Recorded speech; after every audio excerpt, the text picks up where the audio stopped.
መንግስት አሜሪካ ኣብ ልዕሊ ኣመራርሓ ሕወሓትን ስድራኦምን ናይ ቪዛ እገዳ ከም ዘንበረ ተገሊጹ። ስነ ስርዓት ቀብሪ በመጥቃዕቲ ድሮን መስዋዕቲ ዝኸፈሉ አባላት አርሚ 13 ተኻይዱ።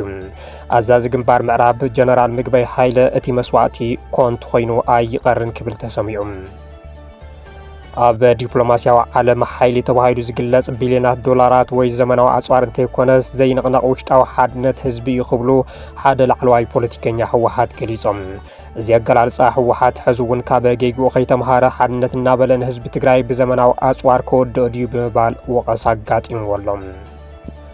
ፖሊስ ወረዳ እንደርታ ትእዛዝ ቤት ፍርዲ ብምንጻግ ንወይዘሮ ኣኸዛ ሕሉፍ ሕዝውን ኣሲርዎን ከም ዘሎ ተፈሊጡ። ቤት ፍርዲ ወረዳ እንደርታ ፖሊስ ከምኡ ዝገበረሉ ምኽንያት ንኸረድእ ንሎሚ 11 ሰነ ናብ መጋባእያ ጸዊዕዎም። ስምምዕ ኣሜሪካን ኢራንን ከምኡውን ታሪኽ ኣብ ዛዕለት ኣካል ትሕዝቶታትና እዮም። ሰላም ኣብ ዝተፈላለዩ ኩርናዓት ዓለም ብምዃን ምሳና ዘለኹም ክቡራትን ክቡራንን ከመይ ትኾኑ? ነዚ ዕለት ዝሓዝናዮም ሓበሬታታት ዓበይቲ ነጥብታት ብምቕዳም ከም ስዕብ ተዋዲዶም ኣሎም። ሰናይ ጻንሄት።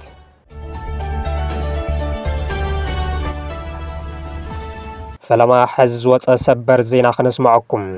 መንግስቲ ኣሜሪካ ኣብ ልዕሊ ኣመራርሓ ሕወሓትን ስድራኦምን ናይ ቪዛ እገዳ ከም ዝገንበረ ተገሊጹ።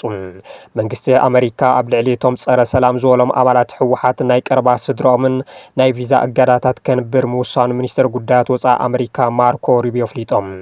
እቲ ስጉምቲ እቲ ሚኒስትር ብመሰረት ኣብ ዓንቀጽ 212 ሀ 3 ሀ ሕጊ ውሽጢ ስደት ኢሚግሬሽን ዜግነትን ዝተውሃበ ስልጣን ተመርኪሱ ዝወሰደ ምዃኑ ተሓቢሩ። እቲ ሓድሽ ፖሊስ እገዳ ቪዛ ኣብ ክልል ትግራይ ዘሎ ቅልውላው ሰላማዊ መፍትሒ ከይረክብ ንምዕንቃፍ ተሓተቲ ዝኾኑ ኣካላት ዘጠቓለለ እዩ። ኣብቲ ናይ ምዕንቃፍ ምንቅስቓስ ተሓበርቲ ኮይኖም ዝተረኸቡ ውልቀ ሰባትን ሰበስልጣንን ዘካትት ከም ዝኾነ እቲ ዝወፀ ሰነድ የመልክት። ሚኒስትር ጉዳያት ወፃኢ ሩቢዮ ኣብ ዘሕለፍዎ ውሳነ ኣሜሪካ ምስቲ ብሰላምን ክብርን ክነብር ዝደሊ ህዝቢ ኢትዮጵያ ብፍላይ ድማ ምስ ህዝቢ ትግራይ ጽኑዕ ወራጽነት ሒዛ ደው ከም ትብል ኣረጋጊጾም። ማርኮ ሩቢዮ ነቶም ኣብቲ ዞባን ዘሎ ሰላምን ምርጋን ኣብ ሓደጋ ዘውድቁ ሰበስልጣን ሕወሓትን ካልኦት ውልቀ ሰባትን ንምቅላዕን ተሓታትነትን ምስፋንን ኩሎም ዘለውና መሳርሕታት ምጥቃም ክንቅጽል ኢና ክብሉ እውን ኣጠንቂቖም። መንግስቲ ኣሜሪካ ኣብቲ ዞባ ዘላቂ ሰላም ንምስፋንን ተሓታትነትን ንምርጋጽን ዘለዎ ቆራጽነት እውን ብተወሳኺ ኣረጋጊጾሎም።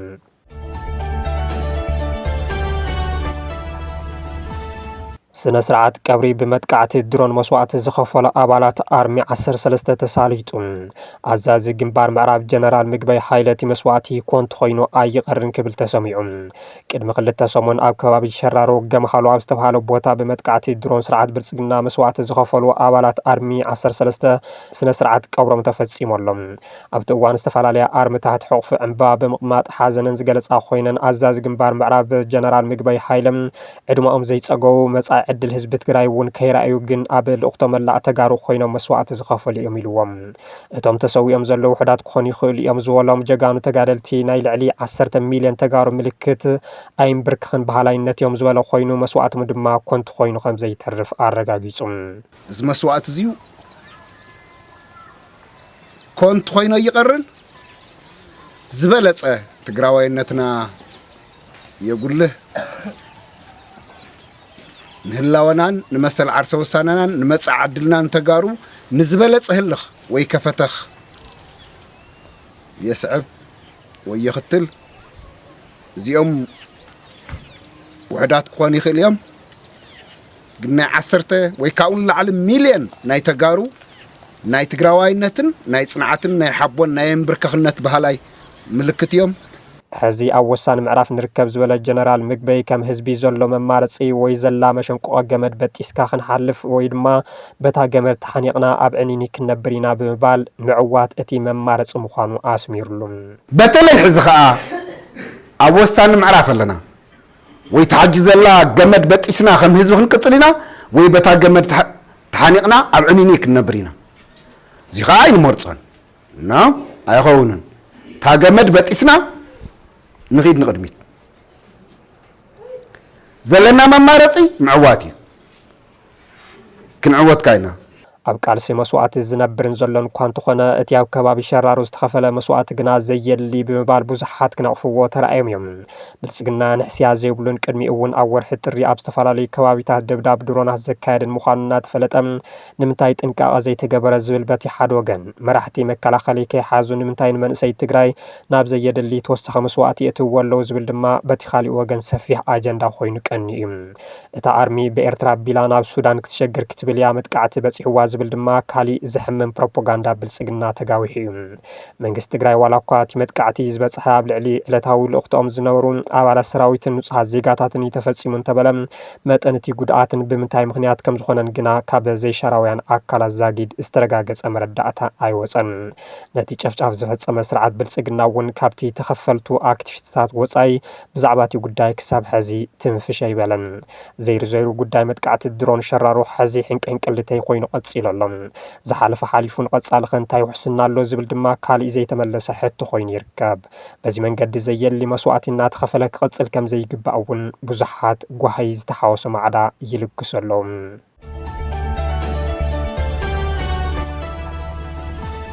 ኣብ ዲፕሎማሲ ዓለም ሓይሊ ተባሂሉ ዝግለጽ ቢልዮናት ዶላራት ወይ ዘመናዊ ኣጽዋር እንተይኮነ ዘይንቕነቕ ውሽጣዊ ሓድነት ህዝቢ ክብሉ ሓደ ላዕለዋይ ፖለቲከኛ ህወሓት ገሊጾም። እዚ ገላልጻ ህወሓት ሕዚ እውን ካብ ገይጉኡ ከይተምሃረ ሓድነት እናበለ ንህዝቢ ትግራይ ብዘመናዊ ኣጽዋር ከወድእ ድዩ ብምባል ወቐሳ ኣጋጢምዎም። ላዕለዋይ ፖለቲካዊ መራሒ ህወሓት ዶክተር አዲስ አለም ባሊማ ብምኽንያት መዓልቲ ሰማዕታት ብቴሌቭዥን ትግራይ ኣብ ዝተዳለወ ፍሉይ መድረኽ ኣብ መንጎ ዲፕሎማስን ውሽጣዊ ሓድነትን ዘሎ ምትእስሳር አብሪሆም ጉልበት ዘይብሉ ዲፕሎማሲ ከም መሳርሒ ዘይብሉ ሙዚቃ ድምጽ የብሉን ዝብል ኣባሃላ ሓደ ወጻእተኛ ምሁር ብምጥቃስ መብራህሪ ዝሃው ኣምባሳደር አዲስ አለም ባሊማ ነዚ ኣባሃላ ዓለም ለኸ ምሁር እናበህልው ፖለቲካ ትግራይ ብምምጻእ እቲ ኣብ ዲፕሎማሲ ዓለም ሓይሊ ተባሂሉ ዝሕሰብ ቢልዮናት ዶላራት ወይ ዘመናዊ ናውቲ ዘይኮነስ ዘይንቕነቕ ውሽጣዊ ሓድነት ህዝቢ ኢሎም። ብመሰረት ትንታነ ዶክተር አዲስ አለም መንግስቲ ትግራይ ናብ ስልጣን ምምላሱ ከም ዕውስ ስጉምቲ ዝቁጸር እኳ እንተኾነ እዚ መሓውሪ ኣብ ዓለም ለኸ መድረኽ ጽልዋ ክፈጥር ዝኽእል ድልዱልን ስሙርን ህዝቢ ብድሕሪኡ ዶም ምስ ዝብል ጥራሕ እዩ። በደረጃ ክልል ዓለም ለኻዊ ዲፕሎማሲ ምስራሕ ኣዝዩ ከቢድን ለይትን ቀትርን ቃልሲ ዝሓትትን እኳ እንተኾነ ነዚ ጸገም ንምብዳሕ ከይተሓለልካ ምስራሕ ዝብል መትከል ኣቐሚጦም ኣለዉ። ይኹን እምበር መራሕቲ ህወሓት ሓድነት ህዝቢ ትግራይ እናበሉ ቅድሚ ሕዚ ህዝቢ ብዘመናዊ ሰብ ኣልቦ ነፈርትን ከበድቲ ኣጽዋርን ትውዳእ ከይተምሃሩ ሕዚ እውን ተመሳሳሊ ነገር ምድጋሞም ጉባእ ኣይኮነን ብምባል ርእይቶ ዝህቡ ኣይተሰኣሉን። ካሊእ ትኹረት ትንታነ ኣምባሳደር አዲስ አለም ባሌማ ኣብ ዓወትን ውድቀትን ዲፕሎማሲያዊ ጉዕዞ ዲያስፖራ ትግራይ ኮይኑ ቅድሚ ስምምዕ ሰላም ፕሪቶሪያ ዝነበረ ምንቅስቃስ ዲያስፖራ ኣዝዩ ዕውትን ድምፂ ትግራይ ንዓለም ክስማዕ ዝገበረን እኳ እንተነበረ ድሕሪቲ ስምምዕ ግን እዚ ሓያል ምንቅስቃስ ብዝተፈላለየ ምክንያት ናይ ምዝሓልን ምድኻምን ዝንባለ ኣርእዩ ኢሎም። ይኹን እምበር ኣብዚ ሕዚ እዋን ተዳኺሙ ዘሎ ምንቅስቃስ ዲያስፖራ ብሓድሽ መንፈስ ይምለስ ከም ዘሎን ተስፉ ኣብ ኣህጉራዊ ዝምድናታት ከም ጽቡቕ ጅማሮ እናተማሓሸ ይኸይድ ከም ዘሎን ኣመልኪቶም ነዚ ሓድሽ ትንሳኤ ብዝያዳ ስርዓታዊ መንገዲ ኣብ ምምራሕን ናብ ዝለዓለ ደረጃ ንምጽሓን ታራ ትካላት ሚድያ ወሳኒ ምዃኑ ኣመልኪቶም መዓልቲ ሰማዕታት ብዘረባን ብስምዒትን ጥራሕ ክበዓል ዘይኮነስ ሕድሪ ሕሩፋት ጀጋኑ ናብ ዲፕሎማሲያዊ ዓወታት ንምቕያር ሓድሽ ምዕራፍ ስራሕ ክኽፈት ከም ዘለዎ ዝገለጹ ኣምባሳደር አዲስ አለም ንትግራይ ኣጋጢምዋ ዘሎ ማሕበራውን ቁጠባውን ጸገማት ንምፍታሕ እቲ እንኮኑ ቁልፍን መሳርሒ ውሽጣዊ ሓድነት ህዝቢ ኣብ ድልዱል መሰረት ምህናጽ ምዃኑ ኣገንዚቦም።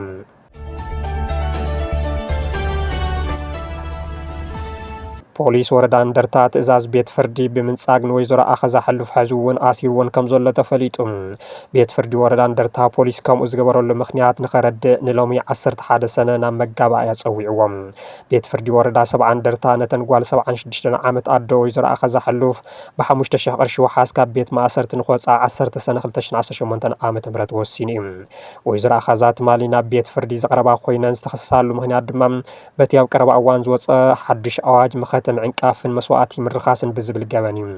ኣክሰስ ፎር ሁማን ራይትስ ኤንድ ሶሻል ጀስቲስ ዝበሃል ትካል ጠበቓ መዲቡ ዝተኸራኸረለን እንትትከውን ወይዘሮ ኣኸዛ ዝተኸሰሳሉ ገበን ስልጣን ብዘለዎ መንግስቲ ፌደራል ዝወፀ ከም ዘይኮነን ብኡ ክክሰሳ ከም ዘይግባእን ንቤት ፍርዲ ኣረዲኡ እዩ። እንተዝክሰሳ እውን እቲ ገበን ውሕስና ዘኸልክለን ከም ዘይኮነን መረዳእታ እቲ ክሲ ድማ ኣብ ሚድያ ዝርከብን ክጠፍእ ዘይኽእልን ምዃኑ ብምክርኻር ወሓስ ንኽፍቀደለን ሓቲቱ እዩ። ቤት ፍርዲ እቲ ዝተኸሰሳሉ ሓድሽ ኣዋጅ ክሳብ ሕዚ ናብ ቤት ፍርዲ ስለዘይ በጽሐን ቤት ፍርዲ ብወግዕ ስለዘይ ይፈልጦን እቲ ሕቶ ሓስብ ምቕባል ብ5000 ቅርሺ ወሓዝ ንኽወፃ ዋላ እኳ እንተወሰነ ፖሊስ ነቲ ሕጋዊ ቤት ፍርዲ ትእዛዝ ናብ ጎኒ ብምግዳፍ ነተን ወላዲት ሓዝውን ኣብ ማእሰርቲ ኣጽኒሕዎን ይርከብ። ዳኛ ኣብ ጽሓፎ ደብዳቤ ቤት ጽሕፈት ፖሊስ ወረዳ እንደርታ ወይዘሮ ኣኸዛ ክሳብ ሕዚ ኣብ መዕረፊ ዝጸንሓሉ ምኽንያት ንኽረድእ ንሎሚ 11 ሰነ ሰዓት 8 ናብ ቤት ፍርዲ ንኽቐርብ ጸዊዕዎሎም። ወይዘሮ ኣኸዛ 8 ሰነ 2018 ዓመተ ምህረት ካብ ዝነበራሉ ቁሸት ተወሲደን ዝተኣሰራ እንትኮና እዚ ድማ በቲ ሓድሽ ኣዋጅ መኸተ ምዃኑ ተገሊጹ እዩ። እቲ ስጉምቲ ልዕልና ሕጊ ኣብ ሓደጋ ዘወድቕ ምዃኑ ብዙሓት ወገናት ስግኣቶም ይገልጸሎም።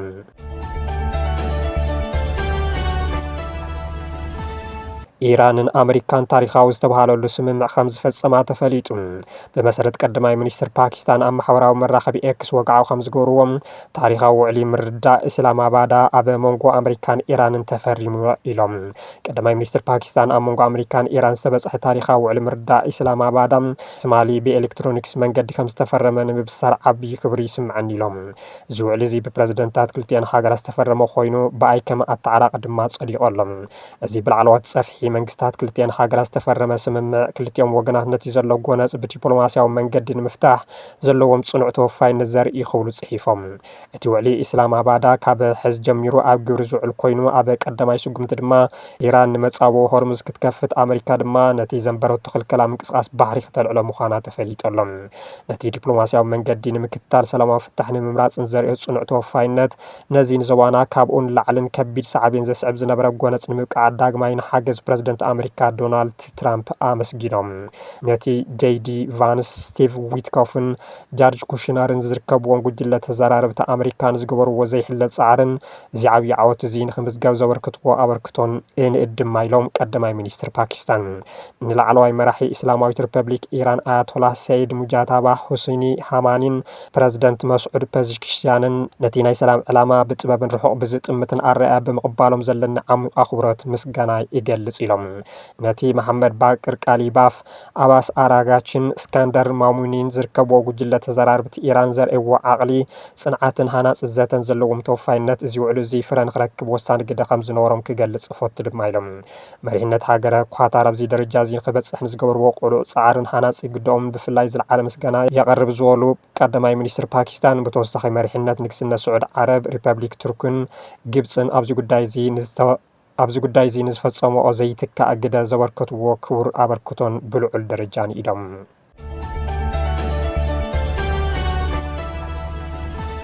استحز ድማ ታሪኽ ኣብ ዛዕለት ምልስ ኢልና ክነዘኻኽረኩም ከም ዛዕለት 11 ሰነ 2013 ዓመተ ምህረት ኣብ ታሪኽ ቃልሲ ህዝቢ ትግራይ ብድሙቕ ቀለም ተጻሒፋ ትርከብ ዕለት እያ። ወራሪ ሓይሊ ድኻዕኳዕ ኢሉ ካብ መብዛሕትኡ መሬት ትግራይ ተጸራሪጉ ንኽወፅእ ከም ሕሩጭ ተበቲኑ ዝተባሃለ ሓይሊ መኸተ ትግራይ ብሓዊ ከም ዝተፈተነ ወርቂ ኩሉ ኢሉ ንዓለም ዝተረኣየሉ ህዝቢ ትግራይ ደጋጊሙ ቅያ ከም ዘመዝግብ ዝተመስከረላ ዕለት ኮይና ሓሊፋ 11 ሰነ 2013 ዓመተ ምህረት ለይቲ ሰዓት 11 ንመበል 11 ክፍለ ሰራዊት ጸላኢ ኣብ ዝነቆጠሉ 7 ሕጉም መጥቃዕቲ እንትውላዕ ንዕኡ ክሕግዝ ካብ ዓብዪ ዓዲ መበል 31 ክፍለ ሰራዊት ጸላኢ ብኣግበ ገይሩ እንትመጽእ ኣቐዲሙ ናብ ዝተዳለወሉ መጻወዲ ኣትዩ። ኣርምታት ትግራይ ድማ ኣብ 7 ሕጉም ኣብ ኣግበ ነቶም ወረርቲ ሓይልታት ገጢሞም ንዝበዝሕ ሓይልታቶም ደምሲሶም ንዝተረፈ ብምራሕ ዓቕሚ ሰራዊት ትግራይ ሓፍ ዘበለ ስርሒት ኣብ 2 መዓልቲ ተፈጺሙ። ድሕሪዚ ካልእ ምንቅስቃስ ሓይልታት ዝተዓዘበ ሰራዊት ትግራይ ንኣግበ ለቂቑ ኣብ 7 ሕጉም ክጽበ ዝጀመረ ኮይኑ ክሳብ ኣግበ መጽኡ ንኹነታት ዝተገንዘበ ሰራዊት ኤርትራ ነብሱ ከድሕን ወርቃን ባንተን ሰሓብ 2 ክፍለ ሰራዊት ዝተደምሰሶ ሓይሊ ጽንተት ነቲ ኩነታት ክቕይር ብምሕሳብ 4 ክፍለ ሰራዊት ምስ መከናይዝድ ብሓደ ኣሰሊፎ ኣትዩ ግን ኣይወፀን። ናብ 7 ሕጉም ዝተኣከበ ሓይሊ ትግራይ ናብ 7 ሕጉም ዝተኣከበ ሓይሊ ትግራይ በብተራ ብፊት ንፊትን ብጎንን ዝገጠማ ኣሃዱታት መዲቡ ነቲ ዓብዪ ሓይሊ ካብ 7 ሕጉም ክሳብ የጭላን ፊነረዋን ኣብ ዝተዘርግሐ ከቢድን ሰፊሕን ዓውደ ውግእ እናዳኸመ ክገጥም ድሕሪ ምቕናይ ኣብ መወዳእታ እቲ ገዚፍ ሓይሊ እውን ተደምሲሱ። ንመበል 21 ክፍለ ሰራዊት ጸላኢ ሓዊሱ ኩነታት ክቕይሩ ዝመፁ ካልኦት ሓይልታት እውን ዕጫቶም ቀዳሞት ዝኣተዉ ኣሃዱታት ገጢምዎም። ብልዕልና ወረርቲ ሓይልታት ኣዋርሕ ኣብ ኣኽራናትን ቆላታትን ዝሓገየ ሓይሊ ትግራይ ካብ 11 ክሳብ 19 ሰነ ኣብ ልዕሊ ወረርቲ ብዝወሰዶ ዘየላጥ መጥቃዕቲ ንዝበዝሕ መሬት ትግራይ ሓራ ዝገበረ ዓብዪ ወፍሪ ፈፂሙ ብሽም ስሙይ ኣፍሪካዊ ጀነራል ኣሉላ ኣባ ነጋ ዝተሰየመ ወፍሪ ኣሉላ ዓብዪ ህዝባዊ ልኡኽቲ ሒዙ ብዙሓት ደቂ ህዝቢ ተሰሊፎምሉ ብመስዋዕቲ ደቂ ህዝቢ ናዋርሕ ኣብ ልዕሊ ዝበዝሕ ህዝቢ ትግራይ ዝነበረ ጾር መግዛእቲ ካብ እንግድዓ ህዝቢ ተቐንጢጡ ብኣልማሚት ይፍጸም ዝነበረ ዓመፅን ጨፍጫፍን ብመስዋዕቲ ህይወትን መጉዳእቲ ኣካልን ተጋደልቲ ትግራይ ተኣልዩ ኣብ ወፍሪ ኣሉላ ልዕሊ 35,000 ሰራዊት ጸላኢ ካብ ጥቕሚ ወፃኢ ኮይኑ ኣብኡ ዝተማረኹ ማእኸለዎትን ከበድትን ኣጽዋራት ዓቕሚ መካናይዝድ ሰራዊት ትግራይ ናብ መዳፍዕ ሞርተራት ጸረ ነፈርትን ተወንጨፍቲ ሮኬታትን ዘሰጋገረ ነይሩ ናዋርሕ መሬቱ ተገዊጡ ጥሪቱ ዝተወረረ ቆፍኡ ተደፊኡ እኽሉ ዝተቓጸለ ሓረስታይ ሓረ ኮይኑ መሬቱ ክሓርስ ኣብ መገዛዕ ዓዱ ብኣዋጅ እትእቶ መዓልታዊ ይቕተል ዝነበረ ከተመታይ ናብ ምንቅስቓስ ክምለስ ዝገበረ ወፍሪ ኣሉላ ንህልውና ህዝቢ ትግራይ ካብ ዘለዎ ትርጉም ብተወሳኺ ሲዕቦም ዝተገበሩ ወፍርታት እውን ባይታ ዘንጸፈ ታሪኻዊ ስርሒት ነይሩ ወፍሪ ኣሉላ መቐይሮ ነጥብ ቃልሲ ትግራይ ኮይኑ ሰራዊት ትግራይ ኣብ ክልላት ኣምሓራን ዓፋርን ዓበይቲ ገልታት ኣመዝጊቡ ክሳብ ኣፍንጫ ኣዲስ ኣበባ በፂሑ ብልጽግናውያን ባልጆኦም ክሳብ ምጥቕላል ኣብፂሕዎም ነይሩ እዚ ዓለት ነቲ ብግፍዒ ጸላኢ ሳንሳን ኢሉ ሓርቢታቶ ዝነበረ ህዝቢ አንጻራዊ ሰላምን ነጻነትን ክረክብ በሪ ዝኸፈተትን ወርቃዊት ዕለት ኮይና ድማ ኣብ ማህደር ታሪክ ህዝቢ ትግራይ ሰፊራ ትርከብ እዚ መስተንክራዊ ታሪክ ካብ ዝምዝገብ እንሆ 5 ዓመታት ተቆፂሩ ኣብቶም ዝሓለፉ 5 ዓመታት ትግራይን ህዝባን እንታይ ለውጥ ኣምፂኡ ግና እቲ ዝዓበየ ሕቶ ኮይኑ ቀፂሉ ኣሎ ኣብ ወፍሪ ኣሉላን ካልኦት ቃልሲ ክልተ መረርቲ ዓመታትን ዝተኸፈለ መስዋዕቲ ግን ህዝቢ ትግራይ ከምቲ ዝሓስቦ ናብ ነጻነት ከመዓዱ መሰል ዓርሲ ውሳኔ ክወስን ኣብ ክንዲ ምግባር መራሕቲ ትግራይ ናብ ፖለቲካዊ ሽኩት ብምእታዎም መስዋዕቲ ደቂ ትግራይ ተሓንሽሹ ዝብሉ ብዙሓት እዮም ብሓባር ንጸላእቲ ዘንቀጥቀጡ ተጋሩ ሕዚ ገሊኦም ናብ ሸዋ ገሊኦም ናብ ኣስመራና ማዓዶም ተማእዘዝቲ ክልቲኦም ጨፍጨፍቲ ስርዓታት ምዃኖም ንብዙሓት ዘሕዘነ ፍጻሜ ኮይኑ ይርከብ